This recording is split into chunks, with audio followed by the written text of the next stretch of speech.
So hello guys, कैसे हो आप सब। बहुत ही important question, explain the process of unification of Italy. तो बहुत ही इंपॉर्टेंट क्वेश्चन है। इसका बेस्ट आंसर शायद आपके पास नहीं होगा, लेकिन आज आपके पास हो जाएगा। तो मैं जैसे से बता रहा हूँ आप नोट करते चलिए और साथ में मेरे वर्ड्स को नोट करते जाइएगा। तो चलिए वीडियो को शुरू करते हैं। क्वेश्चन है, explain the process of unification of Italy. History class 10 का चैप्टर 1 का ये क्वेश्चन है। तो देखिए, जितने भी चीज़ हो रहे हैं सब मिड 19th सेंचुरी से पहले के हो रहे हैं। और जब मिड 19th सेंचुरी को हम लोग क्रॉस करेंगे तो मैं लिख दूंगा कि मिड 19th सेंचुरी अब क्रॉस हो चुका है। तो मिड 19th सेंचुरी से पहले इटली जो था 7 स्टेट में डिवाइड था। जैसे हमारा भारत जो है 29 राज्यों में डिवाइड है। अभी 29 में है, अब आपके सामने 28 में है। आप जब देख रहे हो तो ये 29-28 होते रहता है। तो उसी तरह यहाँ भी 7 स्टेट में डिवाइड था। बट यहाँ मज़े की बात यह है कि यहाँ जैसे हमारे राज्य हमारे भारत में है कि सभी राज्यों में भारतीय लोग ही रूल करते हैं। लेकिन वहाँ इटली में जो था सो उसमें से 7 में से 6 राज्यों में ना दूसरे रूलर थे, इटालियन रूलर नहीं था। ऑफ विच से देखिए मैंने लिख दिया, of which only Sardinia Piedmont was ruled by Italian ruler. Italy के मतलब किसी स्टेट का नाम सार्दानिया पिडामेंट होगा, सिर्फ वही इटालियन रूलर था, बाकी सब जगह दूसरे देश के रूलर थे। मतलब आपका कंट्री इटली का है, कंट्री इटली है, मगर वहाँ सिर्फ एक राज्य में इटालियन रूलर है, बाकी 6 राज्यों में कहाँ का है नहीं पता। और वो एक राज्य का नाम था सार्दानिया पिडामेंट। अब आपको सब याद थोड़ी ना करना है यार। सेकेंड पॉइंट मैंने लिखा है, idea of Italian unification first given by Giuseppe Mazzini through its secret society called Young Italy. अब उसको जैसे जैसे जनरेशन पर जनरेशन डेवलप होता गया, लोगों के मन में आया कि ये क्या बात है भाई, हमारा देश और हमारे रूलर नहीं। तो मतलब यही क्या बोले, यहाँ पे जो मैंने लिखा है यूनिफिकेशन का आइडिया आने लगा।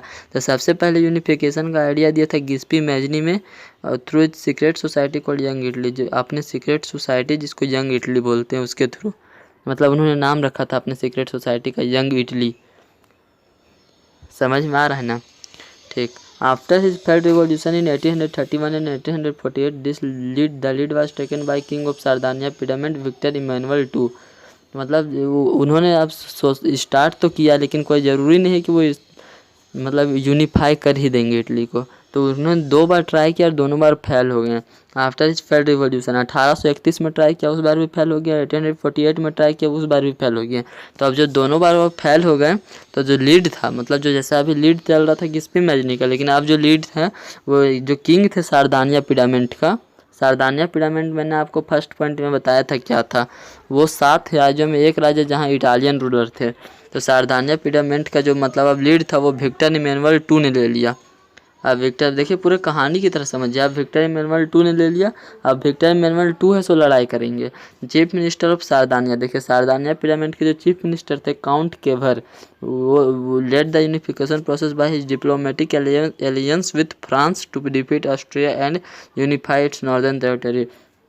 जो चीफ मिनिस्टर थे सार्दानिया पिडामेंट के, काउंट केवर, उसका मतलब वो पढ़े लिखे आदमी थे। उनका बहुत ही रिलेशनशिप था फ्रांस मतलब बड़े बड़े स्टेट्स, बड़े बड़े कंट्रीज़ के साथ। तो वही अपने डिप्लोमेटिक मतलब वही होता है उनके पढ़े लिखे हुए, मतलब जैसे आप थोड़े पढ़े लिखे, आप बिजनेस क्लास के लोग मान लो है, तो आपका बिजनेस क्लास वाले के साथ रिश्ता रहेगा ना। तो डिप्लोमेटिक मतलब जो उनका रिलेशनशिप था डिप्लोमेटिक, उसी के मदद से, फ्रांस के मदद से उन्होंने ऑस्ट्रिया को हरा के नॉर्दर्न जो टेरिटरी था इटली का उसको यूनिफाई कर लिया इन साउदर्न पार्ट। अब बचा साउदर्न पार्ट का।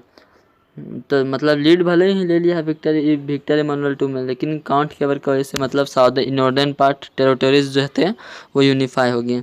अब साउदर्न पार्ट की बारी आई। तो साउदर्न पार्ट में गिस्पी गैरिबल्दी नाम के आए, led the movement by involving local peasant support to drive out Spanish ruler. वहाँ नॉर्दर्न में टेरिटरीज में ऑस्ट्रिया रूल कर रहे थे और साउदर्न में रूल कर रहे थे स्पेनिश लोग। तो एक अब नया आए साउदर्न पार्ट के लिए गिस्पी गैरिबल्दी। देखिए गिस्पी मैजनी और गिस्पी गैरिबाल्दी दोनों अलग अलग है, तो इसमें कंफ्यूज मत होइएगा। क्वेश्चन में अच्छे तरीके से मैं एक्सप्लेन कर रहा हूँ। Led the movement by involving local peasant support to drive out Spanish ruler. और उन्होंने लोकल पीजेंट की मदद से, जैसे उन्होंने अपने रिलेशनशिप की मदद से हराया था, क्या नाम है उनका, काउंट केवर से। काउंट केवर ने गिस्पी गैरिबाल्दी से मतलब पीजेंट्स की मदद से, फार्मर की मदद से स्पेनिश रूलर को भगा दिए।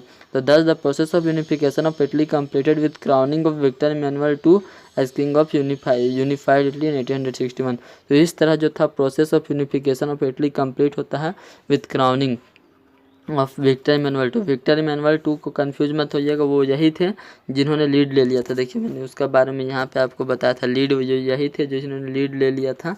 तो इन्हीं के मतलब विक्टर इमैनुअल टू के जो मतलब राजा तंत्र के साथ वो क्राउनिंग के साथ ये जो है मतलब प्रोसेस है यूनिफिकेशन ऑफ इटली वो 1861 में कंप्लीट हो जाता है। तो यही था एक आंसर। मैंने यहाँ पूरी तरह से एक्सप्लेन करने की कोशिश किया यूनिफिकेशन ऑफ इटली को। होप आपको आंसर अच्छा लगा होगा। तो अगर आपको भी ऐसे अपने कोई क्वेश्चन का आंसर चाहिए तो प्लीज़ नीचे कमेंट करिएगा। तब तक के लिए पढ़ाई करते रहिए। All the very best. 1 2